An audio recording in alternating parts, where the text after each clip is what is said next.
Hey everyone, welcome back. In today's video, I am going to show you how to download and install Bloxstrap in your computer in a very simple way. What you have to do first, you have to open any of your favorite browser and then come to the search option and then simply search for Bloxstrap. And you will get Bloxstrap download option, and then here you will get Bloxstrap website. Click on this.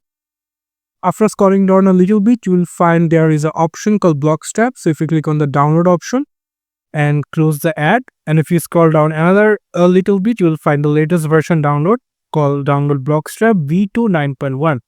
So if you click on that, as you can see, the download has been completed. And now if you click on it 2 times to install and minimize all the background tab, you will get Bloxstrap installer option over here.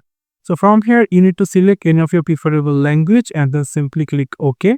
So now here we're going to click on next and leave it all as it is. If you want to change the browser location, you can simply do that by simply click on going to select the folder and click install.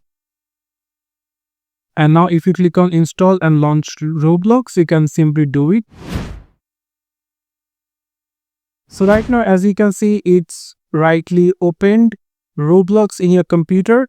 So this is how you can simply download and install Bloxstrap in your computer. Thank you so much for watching this video. I hope to see you for another videos. Till then, goodbye.